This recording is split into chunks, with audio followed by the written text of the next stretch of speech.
Olá, senhoras e senhores, já colocaram finanças na sua rotina de hoje? No vídeo de hoje, nós iremos estudar tudo sobre uma das maiores empresas e mais conhecidas na bolsa na área de saneamento e que faz parte da nossa carteira aqui do canal, que é a Sanepar. Vamos estudar desde sua história até sua posição na bolsa e as vantagens e desvantagens que Sanepar possui, além de comparar indicadores com as demais empresas de saneamento atualmente, e também ver os resultados do primeiro trimestre de 2021. E eu já quero saber de você, você possui ações de Sanepar? Gosta da empresa? Conhece como ela opera? Então eu te convido a ficar aqui comigo. Se você chegou de qualquer fonte do YouTube, considere se inscrever no canal, ativar o sininho para notificações sempre que sair um vídeo novo, curte esse vídeo para ajudar o YouTube a reconhecer que você gosta desse tipo de conteúdo e comenta aí embaixo se você quer mais estudos sobre mais empresas da bolsa.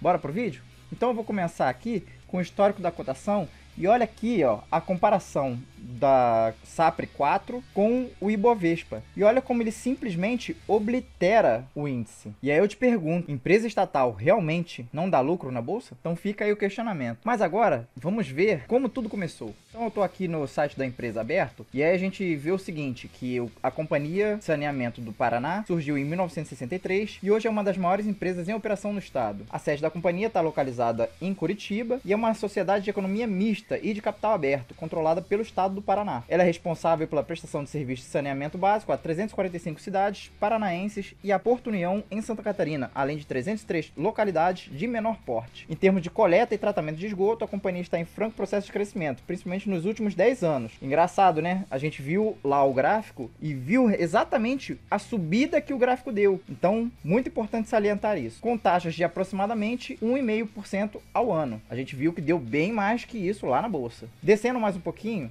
a gente olha aqui, ó, entre os paranaenses abastecidos pela companhia, 100% recebem água tratada diante de 93% dos brasileiros. Já a coleta de esgoto atende cerca de 75% da população urbana do Paraná e ela está acima do índice nacional de 62%, média do Brasil. Então a gente consegue ver que a empresa trabalha no ramo de água e esgoto, atendendo 100% da população do Paraná e atualmente 75% da população urbana do Paraná. Então é nessa parte que ela tem que evoluir, além de outras coisas que a gente vai ver mais pra frente. Para quem possui dúvidas sobre a empresa nos quesitos nível de governança e tag along, o próprio site da empresa explica na parte de perguntas frequentes que ela é do nível 2 do segmento de listagem, conferindo à empresa o direito a permanecer com ações preferenciais e ter 100% de tag along nos 3 tipos de ações, ordinárias, preferenciais e units, respectivamente SAPRE 3, 4 e 11.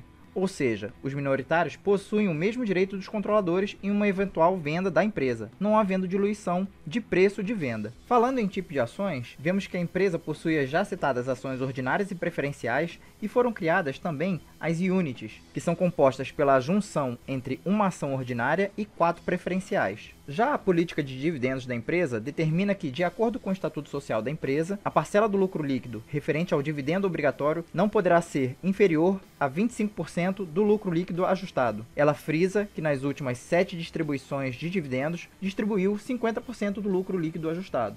Lembrando que isso não é garantia de distribuição futura. Importante também salientar que a política de dividendos para as ações preferenciais asseguram aos seus titulares as seguintes preferências: prioridade no reembolso do capital, sem direito a prêmio, e o principal aqui, recebimento de dividendo 10% maior do que o atribuído às ações ordinárias. Ou seja, quem tem SAPRE 4 recebe 10% a mais de dividendos do que quem tem as ordinárias. Então é importante salientar esse tipo de diferença. E aí volta o que eu falei lá quando citei as ações do Bradesco, no vídeo que fiz. O raciocínio é o mesmo. Se quiser conferir, dá uma olhada no vídeo que está subindo aí no card e ver depois o raciocínio, como funciona. Também podemos ver o histórico de dividendos da empresa e, para quem gosta de dividendos, Sanepar tem se mostrado uma excelente escolha com um histórico bem sólido, crescente e consistente, não deixando de furar em praticamente nenhum ano há mais de 10 anos. Claro que temos que analisar também o peso que a pandemia teve na distribuição do ano passado, pois, como já sabemos, praticamente todas as empresas foram afetadas pela pandemia.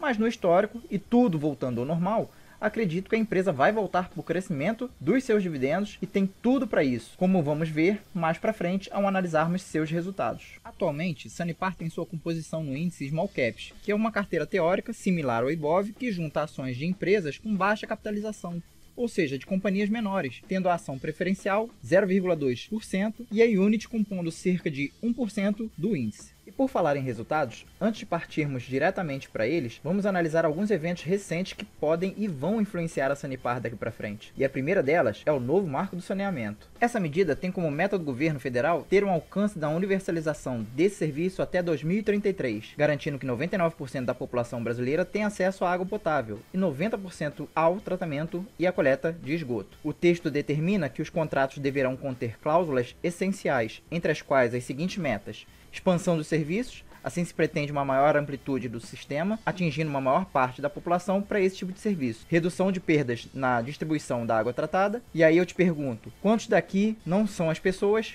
que já viram canos vazando nas ruas e demorando meses para serem consertados? Então, com esse tipo de medida, pretende-se diminuir esse tipo de ocorrência. Qualidade na prestação de serviços. Isso é muito decorrência do item anterior. Eficiência e uso racional da água, da energia e de outros recursos naturais, reuso de efluentes sanitários e aproveitamento de águas de chuva. O projeto proíbe a celebração de contratos de programa, isto é, sem concorrência e fechados diretamente entre os titulares dos serviços e as concessionárias.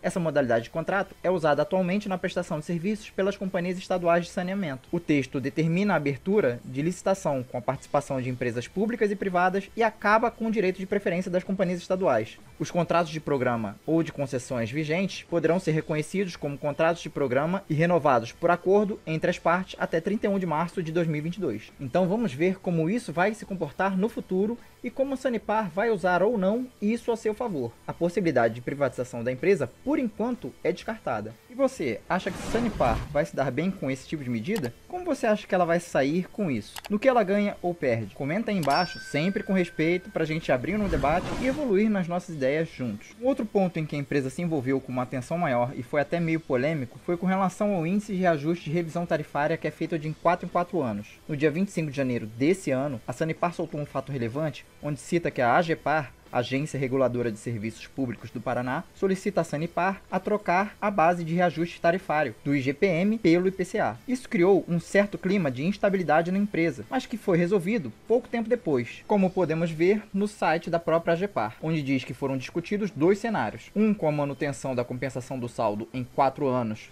com o índice de 5,77%, ou a compensação apenas do primeiro ano do ciclo tarifário com índice de 6,48%. Ganhou a primeira opção. Essa tarifa já está em vigor. Por fim, o acontecimento mais recente que está penalizando bastante a empresa e que nós estamos presenciando agora é uma complexa e histórica crise hídrica na região. Quando a gente entra no site da empresa, ela nos mostra a atualização diária que ela faz dos seus reservatórios. E notem que agora a maior parte deles está maior do que 50%, mas teve períodos onde esses índices estiveram abaixo dos 30%, fazendo com que a empresa entrasse num programa de rodízio forçado de consumo. Você que é de Curitiba ou região e é atendido pela empresa, comenta aí como foi e como está sendo esse momento para você e como isso te afetou. Eu gostaria muito de ter alguns relatos nesse sentido. Podemos conferir também a situação indo no site da Agência Nacional de Águas e indo conferir o balanço hídrico, que é um índice que relaciona o consumo, a quantidade de água disponível e a quantidade de água remanescente em cada trecho de rio. E aqui a gente consegue ver como se encontra a atual situação da região. E isso porque ainda não passamos pelo período do ano agora que historicamente tem poucas chuvas. Então o mercado precifica esse problema no curto prazo e massacra na cotação. Agora que passamos por todo esse reconhecimento do histórico dos problemas que a empresa passou, vamos analisar os números do primeiro trimestre de 2021. Na apresentação de resultados, a empresa mostra que teve uma queda na receita líquida de 1,6% no comparativo anual. Isso foi muito fruto dessa crise hídrica que a empresa tem enfrentado, tendo até chegado ao rodízio, já citado anteriormente, com uma campanha para os seus consumidores reduzirem sua principal fonte de receita. Não era de se esperar um resultado diferente nesse momento. Podemos constatar isso nesse quadro e ver a redução no volume da quantidade de água, em 5,2% no anual, e de esgoto, com queda na casa de 5%. E mesmo com essa perda de receita, a empresa mostra sua eficiência mantendo seu resultado operacional praticamente em linha, porém com queda de lucro líquido na casa dos 3,7%. A empresa consegue manter também sua margem líquida acima dos 2 dígitos, batendo 20,1%, o que é um ótimo sinal. E também é bom evidenciar a eficiência da empresa com relação à queda dos custos, em torno de 3% quando comparado ano contra ano. Isso mostra muito a eficiência da empresa que, quando apresenta dificuldades, retorna em eficiência operacional, cortando até de onde não tem para cortar. Um outro detalhe importante a se salientar é com relação ao índice de perda por ligação de água que desde antes da pandemia vem apresentando queda, mostrando assim eficiência da empresa nesse quesito. Podemos ver também a relação dívida líquida sobre EBITDA, que mostra o quanto que a empresa está alavancada. E só lembrando que quanto menor esse indicador, melhor. E a empresa nos mostra que ele está girando na casa dos 1,44 vezes, evidenciando o bom controle da dívida da empresa frente à sua receita operacional. Um fator também a se fazer presente na análise é a piora do resultado financeiro da empresa, tendo um aumento de 4,7% no anual, fruto do aumento das despesas financeiras com juros e taxas e financiamentos, empréstimos, debêntures e arrendamentos, muito influenciados também pelo crescimento do IPCA no mesmo período. Aqui podemos ver a quantidade de contratos de concessão que a Sanepar possui. Podemos ver que apenas 3 deles possuem prazo de término menor do que 10 anos. Se formos somar essas quantidades, isso representa 8,8% de pouco mais da metade dos contratos de concessão. Ou seja, assim, a empresa possui uma longevidade na sua receita, tornando mais previsível seus ganhos. Também podemos ver, nessa tabela, que mais de 80% desses contratos possuem vencimento após 2029, ou seja, bem no longo prazo mesmo. Aqui conseguimos ver a composição dos empréstimos, financiamentos, debêntures e arrendamentos. E é interessante notar que boa parte dessa dívida da empresa, que tem quase 30%, está relacionada à Caixa Econômica, com sua composição de taxa de juros variando entre 6,62% e 12%. E chama atenção também, a título de curiosidade, a parte de 0,2% da dívida atrelada à moeda externa, tendo assim pouca relevância num todo. Vamos agora comparar alguns indicadores entre as companhias de saneamento e tentar avaliar como está a Sanepar frente à Sabesp e à Copasa, outras duas empresas do mesmo setor, usando alguns comparativos do site Status Invest. Primeiro, vamos analisar o Dividend Yield, que é a divisão entre os rendimentos distribuídos nos últimos 12 meses e a sua cotação atual. Vemos que temos a Copasa em primeiro, Sanepar em segundo e a Sabesp em terceiro. Cabe salientar aqui que Copasa possui um não recorrente nessa distribuição, e como o Status Invest não diferencia isso, temos essa posição no site. Agora vamos analisar o indicador preço sobre lucro. Esse indicador é obtido através da divisão entre o preço da ação e o lucro por ação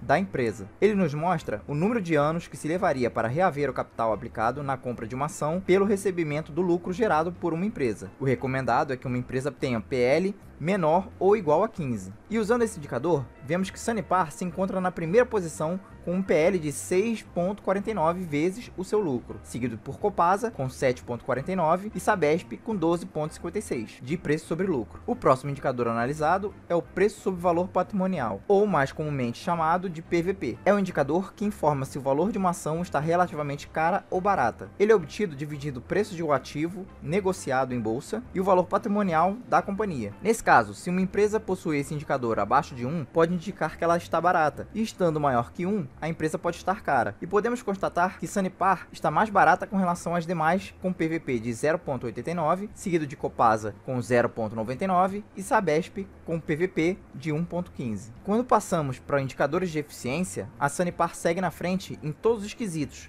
com destaque para a margem líquida, que é a razão entre o lucro líquido e a receita líquida de uma companhia após a dedução de impostos e tributos. Sanepar segue na frente com impressionantes 20,64% de margem líquida, com Sabesp com 16,09% e Copasa com 11,55% em terceiro. O próximo indicador é a relação dívida líquida sobre EBITDA. Ele demonstra o número de anos que uma empresa levaria para pagar sua dívida líquida no cenário em que o EBITDA permanece constante. Nesse indicador, quanto menor o número, melhor. Boas empresas costumam ter esse indicador abaixo de 3 vezes. E como podemos ver, Copasa segue sendo a melhor nesse quesito, com uma relação de 1,36 anos para quitar sua dívida usando sua geração de caixa. Em segundo lugar, temos Sanepar com 1,44 vezes e por último a Sabesp com 2,02 vezes a relação dívida líquida sobre EBITDA. E no quadro geral, conseguimos ver que Sanepar está na frente das demais, conseguindo assim o primeiro lugar quando comparamos apenas os indicadores. Partimos agora para as vantagens e desvantagens de Sanepar, mas antes eu te peço um favor que vai te custar apenas 2 segundos.